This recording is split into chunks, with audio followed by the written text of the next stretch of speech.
this is different from what pictorialists have been pursuing. This is not kicking the tripod. This is not scratching the lenses, blending other colors into the film when developing it. This is straight photography. This is capturing the scene straight without any editing, without any so-called artful, artistic manipulation of it. And indeed, this is what the straight photography was what individual photographers like the photo successionists who separate themselves out of the pictorialists,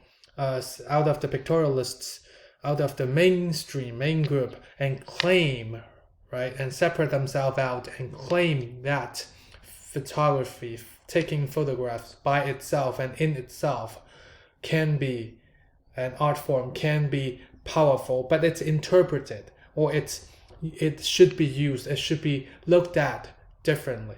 For example, this straight photography, this straight photograph, how can it be looked at differently?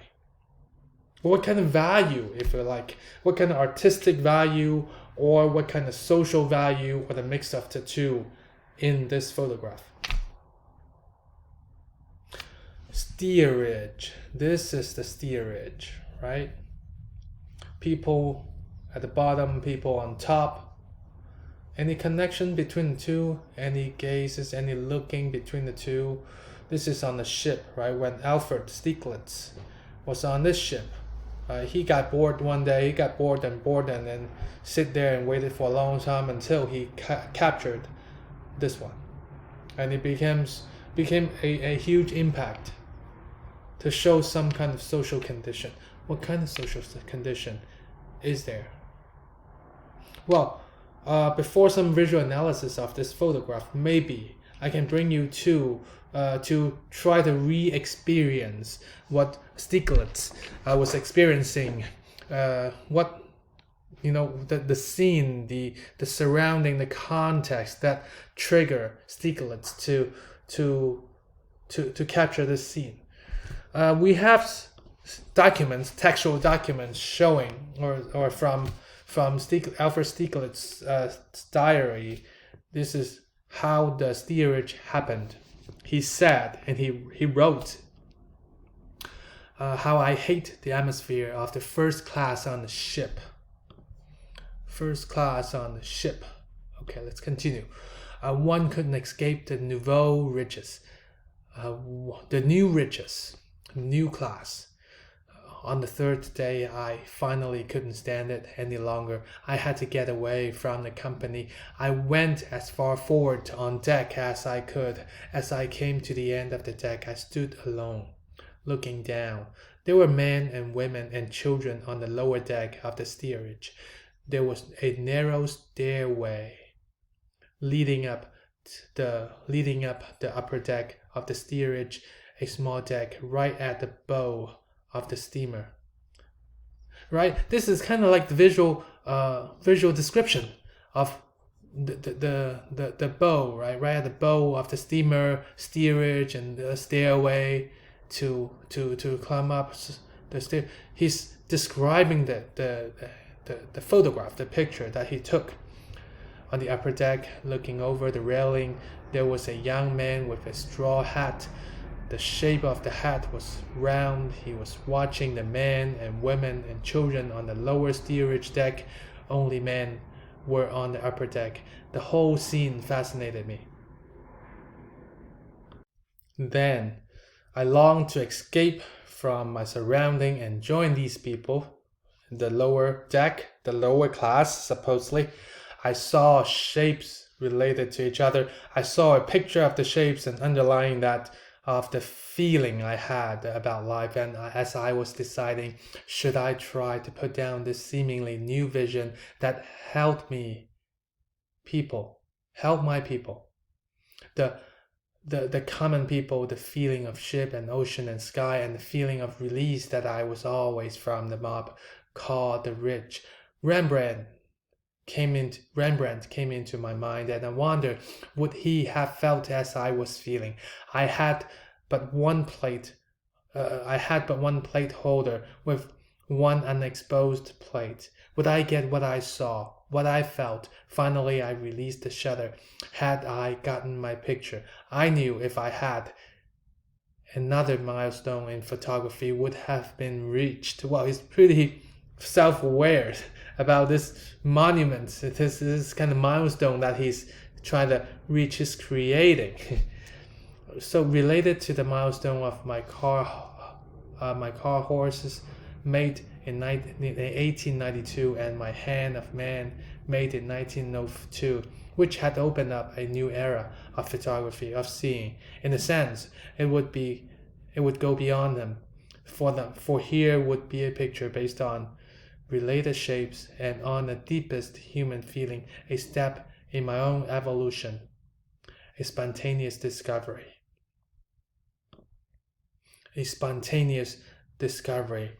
Okay, so taking a picture, why is it of some kind of value? Why is it artistic?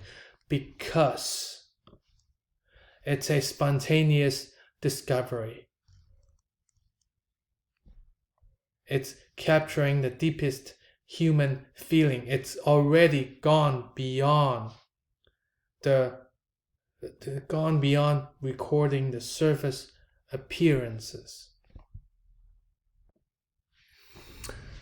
Here is an excerpt from Benjamin de Casseret, and in his The Unconscious in Art, he says, there are aesthetic emotions for which there are no corresponding thoughts, emotions that awaken the unconscious alone and that never touch the brain. Emotions vague, indefinable, confused emotions that wake whirlwinds and deep sea hurricanes. Imagination is the dream of the unconscious. Out of the head of the artist issues all the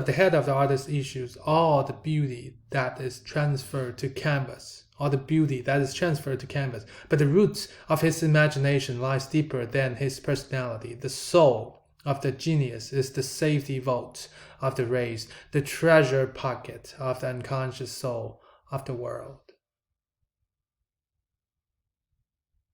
There's something deeper than things that you can show on the canvas, that you can do also, that you can review also with photography, with the photograph.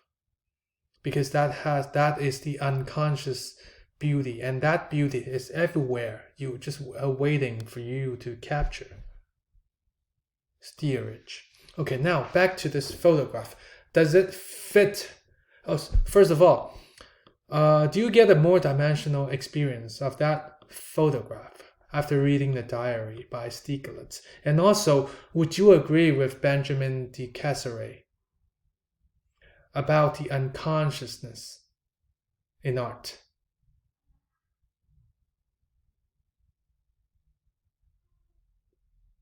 Because it's that unconscious in art makes it the art. It's that unconscious in art that is different from traditionally defined artworks like painting, like sculptures, right? Because for photographers, they're capturing the reality, scenes from the reality, but because of the unconsciousness everywhere that we see, that we pass by, that makes the photograph, framing it, right? Framing the photograph, bringing focus to certain things, that makes all this kind of different moves, mundane moves, interesting and artful. Steerage, the highlights, the sunlight shines on the steerage. Nobody is able to cross that bridge, which separates the lower class, the ragged dressed, the way they dressed, the way they were organized. It's not so stable, right? The way they dress, the way they cover themselves, the way they are grouped, their situation is definitely shown better, worse than, how about the upper class? Well dressed up, at least the middle class, well dressed up, looking with all the hats that they're wearing, all the suits that they're wearing. And does this contrast, right? Does this comparison challenge you to think, why is it so hard to cross the steerage? Why is it so hard to cross over between the two levels? Because they pay less to get on a ship? Or is it some other social problems? Or is that some other social conditions that separates the two, that makes this barrier so hard to cross? The steerage, social condition. I think it fits into the same sentence that we've repeated many times, right? That photographs, they are not merely reflection, they are interpretations. They are interpretation of the world. That's why it carries power. So again, same question. Why is this steerage empty? Is it intentional? Right? How did Stieglitz, right? How was that composition, right, with one steerage separating the two? Was that composition already in his mind, so that's what made him waited so long, sitting there getting bored, so long waiting for that scene to capture? That's deliberate way of showing, because he's already interpreted this social condition before hitting the shutter.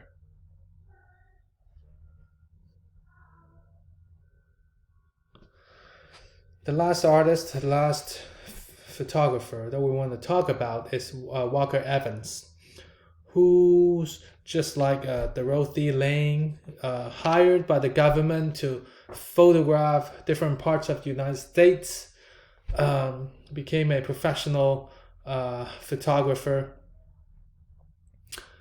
And again, just like Alfred Stieglitz, he was aiming to go beyond that surface, recording the surface appearances. But through that surface, that appearance, there's something deeper that reminds the audience there's something deeper behind it. And I think this is a very typical example, just a window display in Bethlehem, in Pennsylvania. Window display.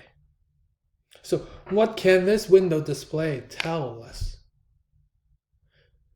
Most of them seems to be related to kitchenware, right? Different kinds of kitchenware. There's a stove in the back, a saw, a broom right here, different kinds of container all across the window. They're new. What does it remind you of? If it doesn't remind you of anything, that's okay. That's fine. Why? Because we're judging this photograph out of context. But if I were to offer you a context to it, this is again during the he was hired by the FSA, the Farm Security Administration, in 1935, to go to different places to photograph and document the hardship of the people. Then he's pretty deliberately trying to show something. to show a window display that they're so new, but there's nobody. And first of all, nobody in front of it. They are very distant to ordinary people. That they've not been they've been very unattainable to the passerby, who were most of them thrown out of work by the Depression. So in that context, during the Depression, when unemployment hits, poverty rate hits, all other things hit, the street seems so more gloomier than ever before. Then he took a picture of this scene, the window display, what seems to be fancy kitchenware, and he picked kitchenware, which offers a lot of imagination, right, for a lot of families when they are able to afford and to support themselves, to be able to live a good life. The thing about cooking, making good food, family gathering together, all different festivals, the Thanksgiving for turkey, for example, all these kitchenwares all of a sudden become symbolism for good life, for American dreams, for the value of family. But all these things, they are behind a window and so distant from ordinary people right now. That is Walker Evans' way of documenting. What do you think? Well, there's another way of documenting by Walker Evans. We have this photograph right here. I want to leave it to you to think about this photograph.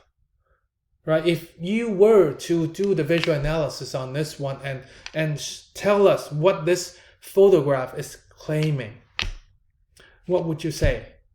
And I want to bring your attention to certain things to help or to share my thoughts, to converse with you, to converse with your thoughts.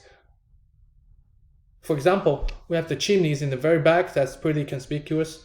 In the background, the chimneys in the background. People work all their life, right, in the factory. So this shows the factory, right? And there's no human being in this photograph, but symbolism that suggests human beings are here. But if they are treated as human beings, that I don't know. So there's chimneys, factories in the midground, and in the foreground there's the tombs, the signs of the cross, the signs of different tombs on this hills. Factories, workers work all their life and then just buried on this little hill, anonymous hill right next to the factory. Who cares? And this hill is not so organized too. It's just it's not well managed. It's not like a cemetery that you would pass by sometimes. Right? This is just random out of nowhere. It's just buried there. Probably these people right here, they're probably buried by people that are not even their family members, just randomly buried, right? But this is the contrast, just like the steerage, right? The upper deck and the lower deck. But this time, what's interesting is the lines. That's very interesting. The line seems to be so cold, so aloof. The crosses, the straight lines in the front, straight lines, and the chimneys, they're also straight lines. So from the background, from the foreground, and the windows, they're closed, most of them closed. Windows, straight lines, and all these straight lines, they're together. They echoes the front, the foreground echoes the background. But this echoing just amplifies that contrast, work and death. Or maybe not the contrast, maybe That's one thing, work and death. You work and you die.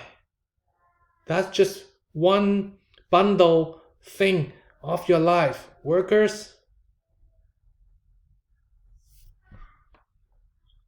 what kind of social condition was there? This is towards the later time of Walker Evans's life, and we see for this 40, 50 years is continue, right? Walker Evans continue to document the American life in all these different ways. And what do you think the impact was of these photographs? At the very end, I want to bring out that sentence again to so that we can think together, right? Photograph not as reflection, but as interpretation. What's Walker Evans' interpretation, and what's the value of this interpretation, and what is artful about this photograph?